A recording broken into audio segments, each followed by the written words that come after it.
Hi, I'm so glad you're here. Welcome back to another Bible read. My name is Zulie Marie. For those of you that are new, I have started reading the Bible from the book of Genesis. We are currently in the book of 2nd Kings. All of the previous videos are going to be linked down below. And we're going to continue today in 2nd Kings chapter 21, Manasseh, king of Judah.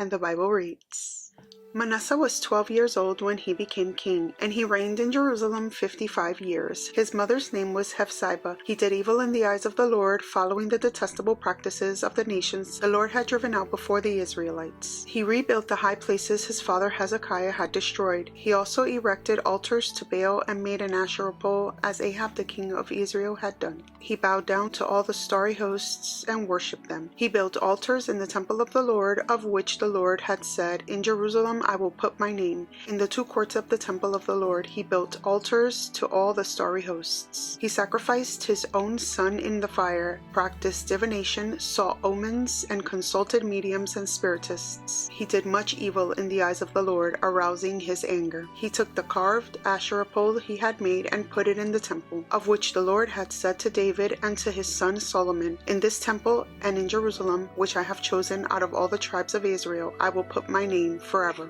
I will not again make the feet of the Israelites wander from the land I gave their ancestors. If only they will be careful to do whatever I command them, and will keep the whole law that my servant Moses gave them." But the people did not listen. Manasseh led them astray, so that they did more evil than the nations the Lord had destroyed before the Israelites. The Lord said through his servants the prophets, "Manasseh king of Judah has committed these detestable sins. He has done more evil than the Amorites who preceded him, and has led Judah into sin with his idols. Therefore this is what the Lord, the God of Israel, says. I'm going to bring such disaster on Jerusalem and Judah that the ears of everyone who hears of it will tingle. I will stretch out over Jerusalem the measuring line used against Samaria, and the plumb line used against the house of Ahab. I will wipe out Jerusalem as one wipes a dish, wiping it and turning it upside down. I will forsake the remnant of my inheritance and give them into the hands of enemies. They will be looted and plundered by all their enemies. They have done evil in my eyes and have aroused my anger from the day their ancestors came out of Egypt until this day. Moreover, Manasseh also shed so much innocent blood that he filled Jerusalem from end to end, besides the sin that he had caused Judah to commit, so that they did evil in the eyes of the Lord. As for the other events of Manasseh's reign, all he did, including the sin he committed, are they not written in the book of the annals of the kings of Judah? Manasseh rested with his ancestors and was buried in his palace garden, the garden of Uzzah, and Amon his son succeeded him as king. Amon, king of Judah.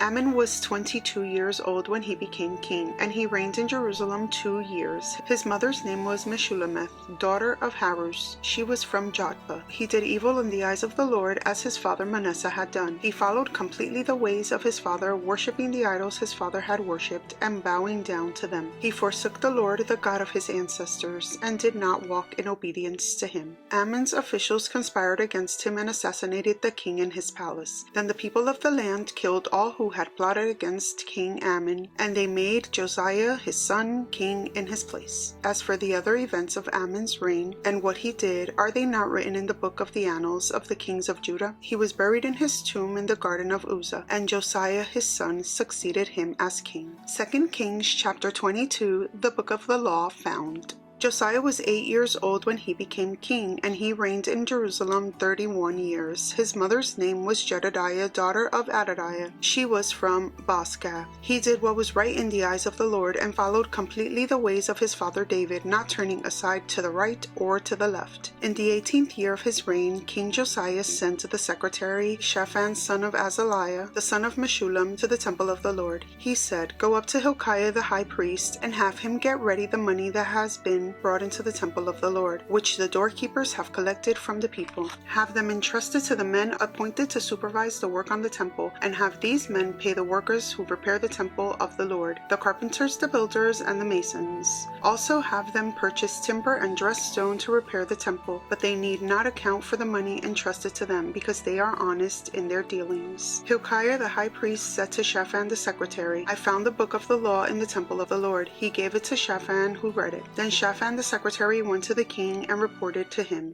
"Your officials have paid out the money that was in the temple of the Lord and have entrusted it to the workers and supervisors at the temple." Then Shaphan the secretary informed the king, "Hilkiah the priest has given me a book," and Shaphan read from it in the presence of the king. When the king heard the words of the book of the law, he tore his robes. He gave these orders to Hilkiah the priest: "Ahikam son of Shaphan, Akbor son of Micaiah, Shaphan the secretary, and Azariah the king's attendant, go inquire of the Lord for me and for the people and for all Judah about what is written in this book that has been found. Great is the Lord's anger that burns against us, because those who have gone before us have not obeyed the words of this book. They have not acted in accordance with all that is written there concerning us." Hilkiah the priest, Ahikam, Akbor, Shaphan, and Azariah went to speak to the prophet Huldah, which was the wife of Shallum son of Tikvah, the son of Harhas, keeper of the wardrobe. She lived in Jerusalem in the new quarter. She said to them, "This is what the Lord, the God of Israel, says. Tell the men who sent you to me,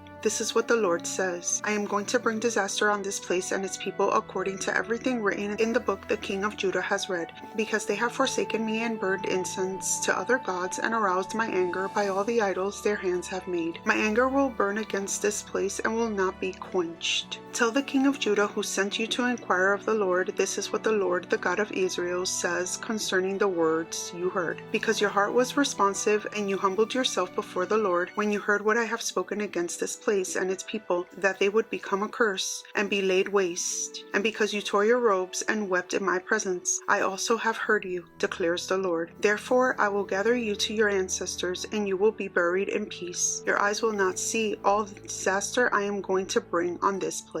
So they took her answer back to the king.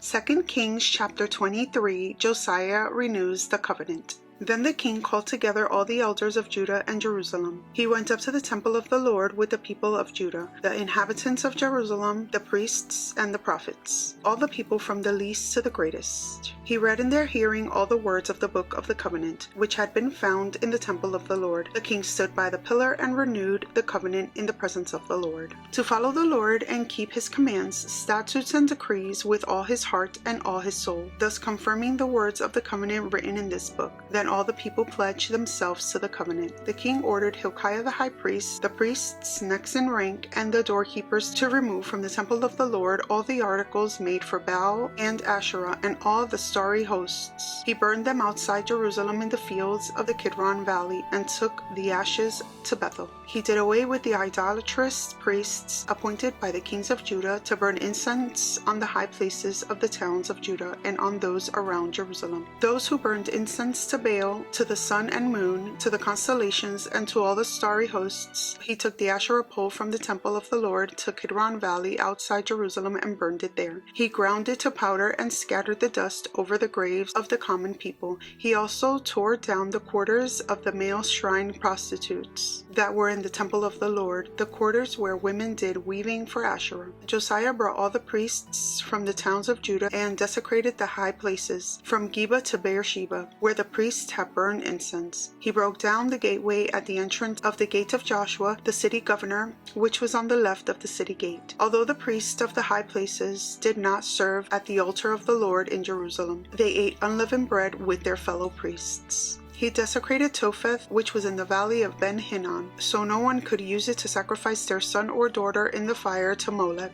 He removed from the entrance to the temple of the Lord the horses that the kings of Judah had dedicated to the sun. They were in the court near the room of an official named Nathan Melech. Josiah then burned the chariots dedicated to the sun. He pulled down the altars the kings of Judah had erected on the roof near the upper room of Ahaz, and the altars Manasseh had built in the two courts of the temple of the Lord. He removed them from there, smashed them to pieces, and threw the rubble into the Kidron Valley. The king also desecrated the high places that were east of Jerusalem, on the south of the hill of corruption, the ones Solomon king of Israel had built for Ashereth, the vile goddess of the Sidonians, for Shemosh, the vile god of Moab, and for Molech, the detestable god of the people of Ammon. Josiah smashed the sacred stones and cut down the Asherah poles and covered the sites with human bones. Even the altar at Bethel, the high place made by Jeroboam son of Nebat, who had caused Israel to sin, even that altar and high place he demolished. He burned the high place and ground it to powder, and burned the Asherah pole also. Then Josiah looked around, and he saw the tombs that were there on the hillside. He had the bones removed from them and burned on the altar to defile it, in accordance with the word of the Lord proclaimed by the man of God who foretold these things. The king asked, "What is that tombstone I see?" The people of the city said, "It marks the tomb of the man of God who came from Judah and pronounced against the altar of Bethel the very things you have done to it." "Leave it alone," he said. "Do not let anyone disturb his bones." So they set his bones and those of the prophet who had come from Samaria. Just as he had done at Bethel, Josiah removed all the shrines at the high places that the kings of Israel had built in the towns of Samaria and that had aroused the Lord's anger. Josiah slaughtered all the priests of those high places on the altars and burned human bones on them. Then he went back to Jerusalem. The king gave this order to all the people: "Celebrate the Passover to the Lord your God, as it is written in the book of the covenant. Neither in the days of the judges who led Israel, nor in the days of the kings of Israel and the kings of Judah had any such Passover been observed. But in the 18th year of King Josiah, this Passover was celebrated to the Lord in Jerusalem." Furthermore, Josiah got rid of the mediums and spiritists, the household gods, the idols, and all other detestable things seen in Judah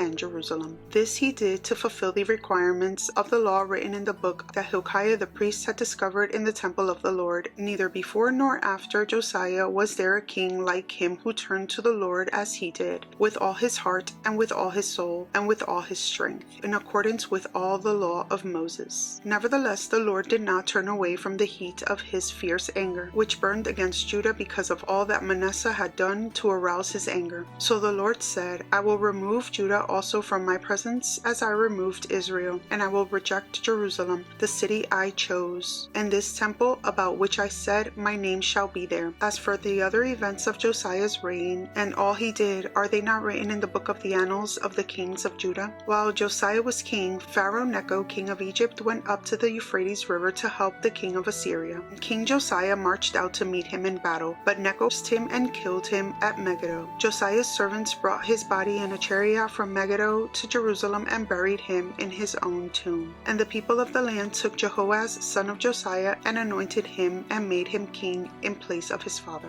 Jehoaz, king of Judah.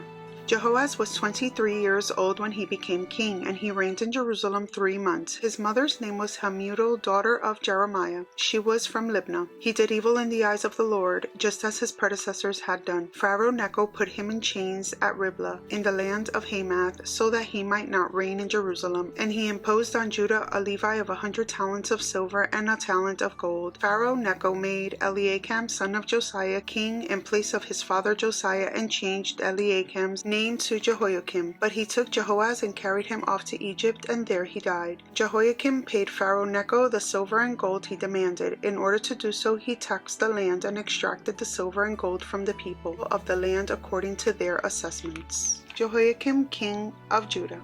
Jehoiakim was 25 years old when he became king, and he reigned in Jerusalem 11 years. His mother's name was Zebidah, daughter of Pedaiah. She was from Rumah. He did evil in the eyes of the Lord, just as his predecessors had done.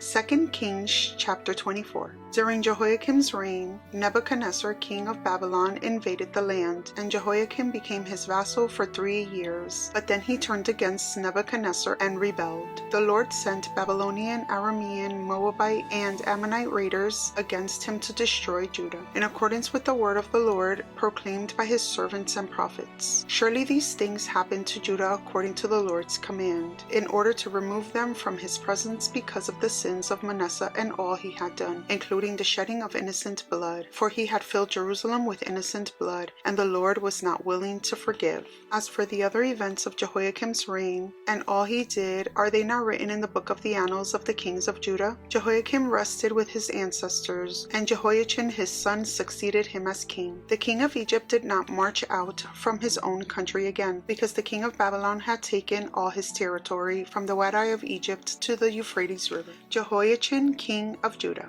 Jehoiachin Jehoiachin was 18 years old when he became king, and he reigned in Jerusalem 3 months. His mother's name was Nehushta, daughter of Elnathan. She was from Jerusalem. He did evil in the eyes of the Lord, just as his father had done. At that time the officers of Nebuchadnezzar, king of Babylon, advanced on Jerusalem and laid siege to it. And Nebuchadnezzar himself came up to the city while his officers were besieging it. Jehoiachin, king of Judah, his mother, his attendants, his nobles, and his officials all surrendered to him. In the 8th year of the reign of the king of Babylon, he took Jehoiachin prisoner. As the Lord had declared, Nebuchadnezzar removed the treasures from the temple of the Lord and from the royal palace, and cut up the gold articles that Solomon, king of Israel, had made for the temple of the Lord. He carried all Jerusalem into exile, all the officers and fighting men, and all the skilled workers and artisans, a total of 10,000. Only the poorest people of the land were left. Nebuchadnezzar took Jehoiachin captive to Babylon. He also took from Jerusalem to Babylon the king's mother, his wives, his officials, and the prominent people of the land. The king of Babylon also deported to Babylon the entire force of 7,000 fighting men, strong and fit for war, and 1,000 skilled workers and artisans. He made Mattaniah, Jehoiachin's uncle, king in his place, and changed his name to Zedekiah.